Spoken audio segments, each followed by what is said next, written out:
So in 2016, Hillary Clinton gave a speech. This was not a public speech. This was a private speech. The only reason that we are aware of it is because this was part of the WikiLeaks, the trove of WikiLeaks documents that were made public. So what Hillary Clinton said here was never intended for your ears and for my ears. This was supposed to be just for her private donors. This is what she said in 2016.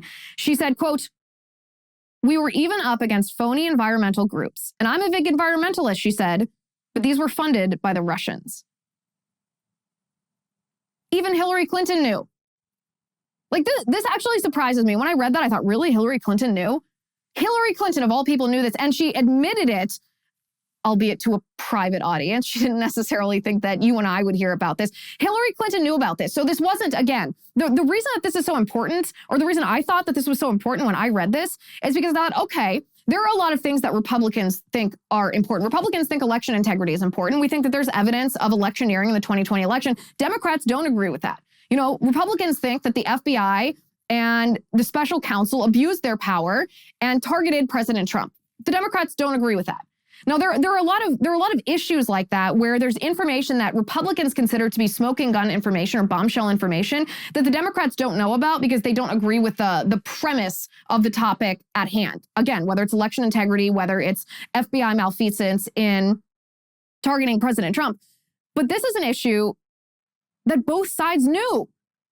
Both sides knew. Republican congressmen in 2017 talked about this, warned Mnuchin, warned the Trump administration that Russian money was funding environmentalist groups here in the United States with the goal of banning fracking, banning fossil fuel, reducing our energy independence in order to render us dependent on Putin's oil. And Hillary Clinton on the left knew the same thing and said the same thing, thought the same thing, was aware of the same thing, and warned about the same thing.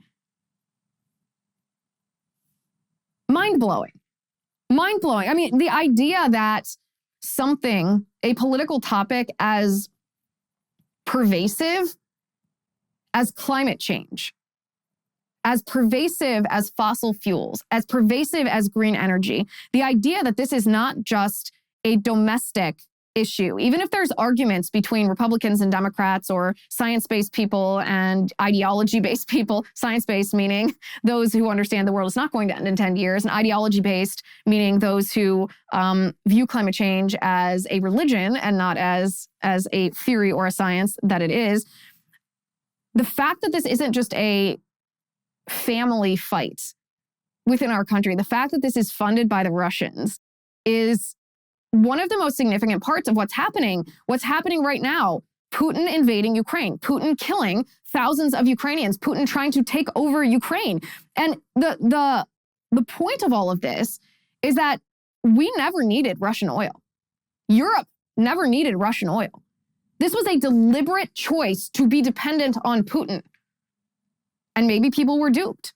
Maybe politicians were duped into thinking that they had to support green energy initiatives. They had to support wind and solar, renewable energy, which of course means we are still dependent on oil, but not our oil, because it's morally bad to rely on our oil, but it's morally okay to rely on Putin's oil. That's what these green energy lobbyists were telling politicians. And our politicians were so stupid that they fell for this. What's happening today in Ukraine is a direct result of this lobbying, setting up this situation, and then our politicians being such idiots that they fell for this.